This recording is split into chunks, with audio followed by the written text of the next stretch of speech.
Bismillahirrahmanirrahim. Assalamualaikum warahmatullahi wabarakatuh.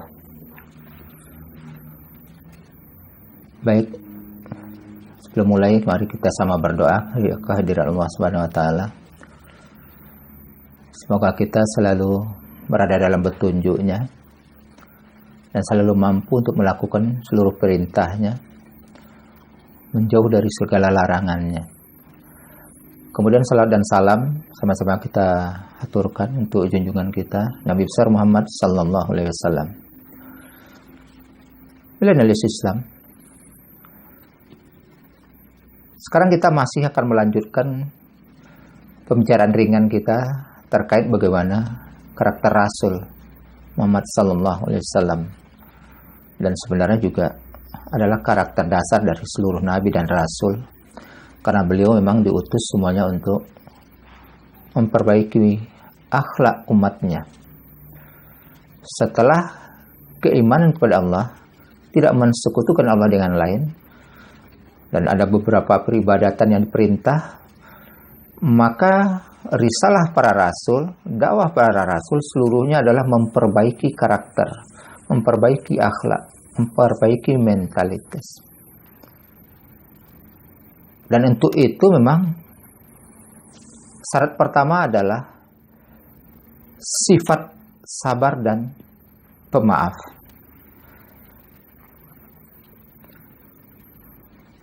Dan untuk orang yang belajar tentang bagaimana karakter, sifat sabar dan pemaaf merupakan induk dari seluruh sifat-sifat yang baik. Karena tanpa sabar, tanpa maaf, sifat yang lain tidak akan muncul.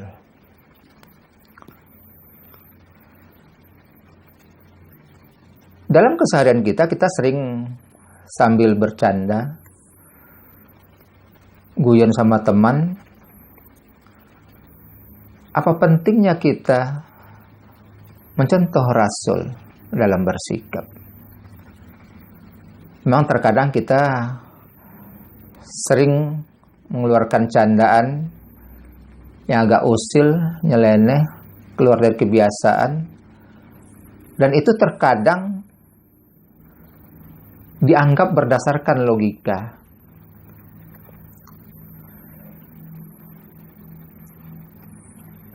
Misalnya ketika kita dibawakan cerita tentang bagaimana Rasul bisa bersikap sabar dan maaf ketika menghadapi peristiwa yang seharusnya untuk ukuran manusia biasa, Rasul itu mesti memperlihatkan rasa marah, memperlihatkan rasa jengkelnya, dan membalas perlakuan tersebut persis seperti yang dia terima, atau bahkan bisa membalas lebih dari itu. Sehingga sering terdengar, kita kan bukan Rasul, kita kan bukan Nabi. Artinya apa? Ya boleh dong kita untuk tidak sabar. Boleh dong kita untuk tidak gampang memberi maaf kepada orang-orang yang mengecewakan kita, menggetirkan perasaan kita, ataupun terhadap orang-orang yang melakukan kezaliman terhadap kita. Sepintas pernyataan kita bukan Rasul, kita bukan Nabi, sehingga tidaklah pantas juga untuk bersikap sabar dan pemaaf ketika berurusan dengan manusia lain. Kan logis, kita memang bukan Rasul, memang bukan Nabi. Tetapi sebenarnya logika ini kan logika yang tidak bersandarkan kepada realitas kenyataan yang ada. Dan kalau ada logika yang tidak bersandarkan kepada realitas kenyataan yang ada, berarti kan ini logikanya logika lemah. Des artinya tidak bisa kita pakai, kita jadikan alasan untuk tidak mencontoh Rasul, meningkatkan kemampuan kita dalam sabar dan memberikan maaf kepada manusia semaksimal mungkin. Artinya apa? Kita harus semaksimal mungkin berusaha untuk bisa mencontoh Rasul. Bahwa kita mungkin tidak akan pernah bisa mencapai derajat kesabaran Rasul. Bahwa kita tidak mungkin akan mencapai derajat kemaafan sebagai Nabi dan Rasul, itu jelas. Karena kita memang bukan Nabi dan Rasul. Tetapi kita juga jangan lupa bahwa kita punya kewajiban untuk mencontoh sifat sabar, sifat maaf tersebut semaksimal mungkin. Kenapa kita sampaikan ini bahwa logika tersebut tidak berdasarkan kenyataan dan realita? Kita bisa lihat. Bukankah kita sholat setiap hari? Bukankah kita setiap Ramadan berusaha untuk berpuasa? Bukankah kita berusaha ketika punya kelebihan harta untuk mengeluarkan zakat tahunan?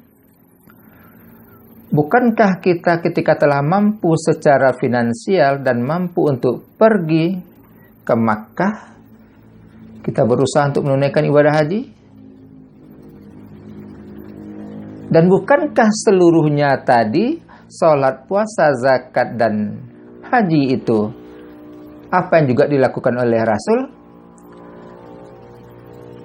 Terus kenapa ini tidak kita hadapkan ke sana? Artinya apa? Kita kan bukan Rasul, terus ya udah ngapain kita sholat? Kita kan bukan Rasul, bukan Nabi. Terus untuk apa kita bayar zakat?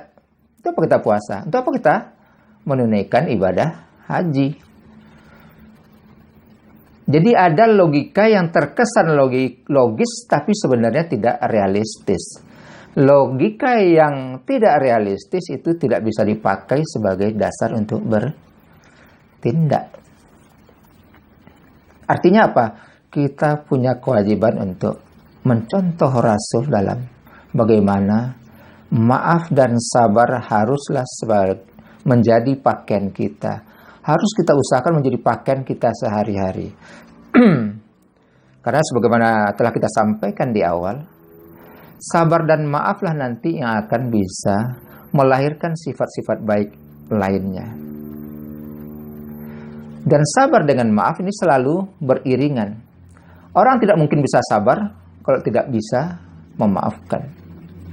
Orang tidak mungkin bisa memaafkan kalau tidak bisa sabar. Tidak pernah ada ceritanya. Bukankah orang bisa sabar ketika dia memang bersedia memberi maaf? Bukankah orang bisa memberi maaf ketika dia bisa bersabar? Dan ini dua sisi dari mata uang yang sama, yang saling melengkapi. Dan inilah nanti akan melahirkan sikap-sikap, karakter-karakter yang baik, yang inovatif, yang kreatif, yang produktif, yang bisa memperbaiki keadaan umat. Dan dalam Al-Quran memang kita dapati bagaimana Allah menceritakan sikap sabar yang Allah perintahkan kepada Rasul, dan Rasul memang mampu melakukan itu. Walaupun untuk sebagian kita terkadang karena suka usil, ingin aneh-aneh, ini dianggap sesuatu yang naif. Tapi memang kalau kita lihat agama itu kan dasarnya kan naif dalam tanda petik. Apa contoh? Percaya kepada hari akhir, kiamat. Gimana kita mau secara logika untuk membenarkan adanya hari kiamat ini? Tidak punya kemampuan kita. Manusia tidak punya kemampuan untuk itu.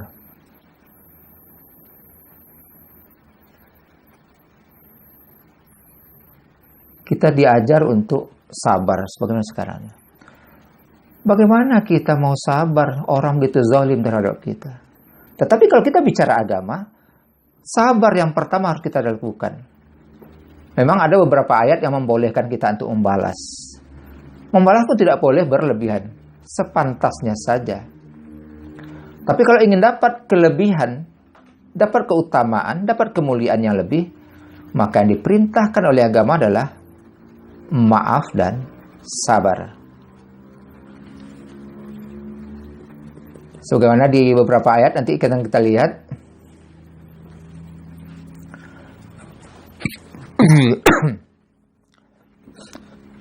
Di dalam surat Al-A'raf, surat yang ke-7, surat Makkiyah juga, ayat 199, A'udzubillahi minasyaitonirrajim, Bismillahirrahmanirrahim. Khudhil afwa wa'mur bil urfi wa'arid anil jahilin. Jadi Allah memerintahkan kepada Rasul, pada kita semua, berarti khudhil afwa wa'mur bil urf. Biasakanlah memberi maaf dan ajak orang untuk melakukan kebaikan. Dan menghindarlah dengan cara yang baik dari godaan-godaan orang yang jahil, yang bodoh, yang mengajak untuk melakukan kebodohan.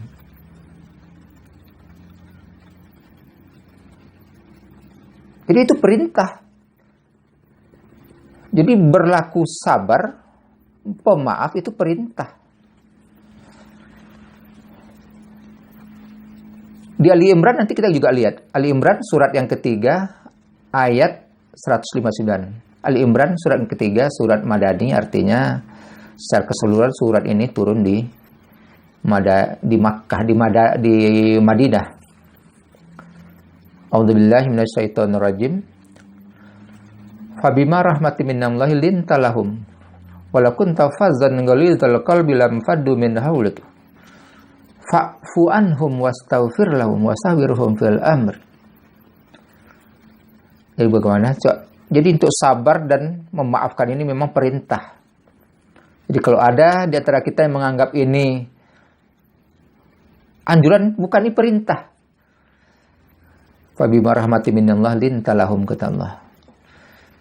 Maka dengan rahmat Allah, engkau ya Rasul bisa bersikap santun kepada umatmu, baik yang sudah menerima dakwah maupun yang belum. Dan seandainya engkau berhati kasar, tidak sabaran, tentulah mereka akan menjauh darimu. Fa'fu anhum wastaghfir lahum, kata Allah. Maka berilah mereka maaf dan mohon ampun untuk mereka. Jadi begitu Allah mengajarkan kita untuk selalu penuh maaf, selalu memohonkan ampun untuk orang-orang yang melakukan kesalahan. Di ayat lain nanti kita akan melihat juga kalau tadi kita nyatakan bagaimana berlaku sabar, memberi maaf, itu perintah dari Allah. Tetapi untuk melakukan hal yang sebaliknya, artinya membalas kezaliman orang dengan kezaliman, itu tidak boleh berlebihan. Dan itu hanya kebolehan, bukan diperintah.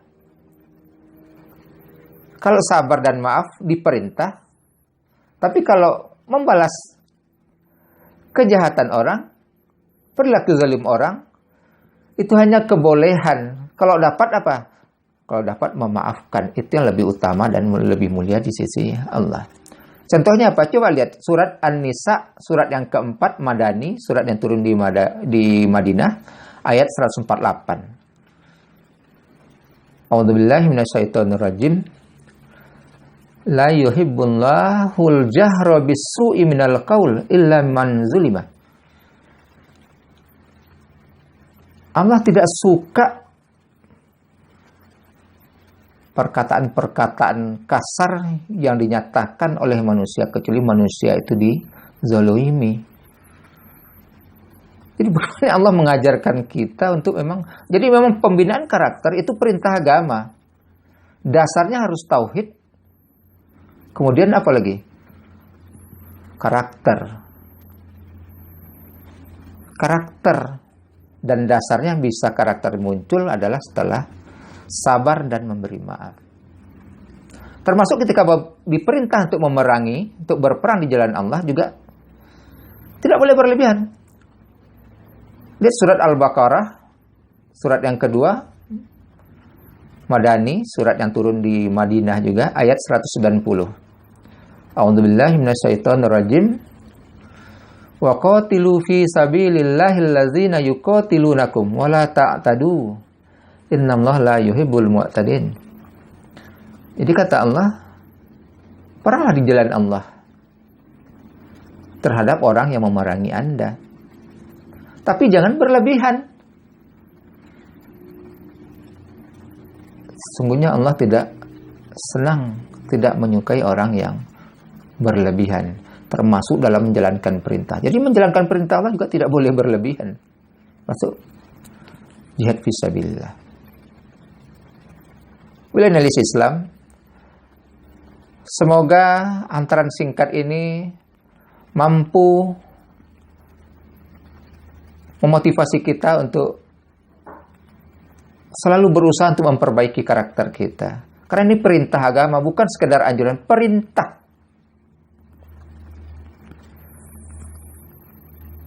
Demikian, Assalamualaikum warahmatullahi wabarakatuh.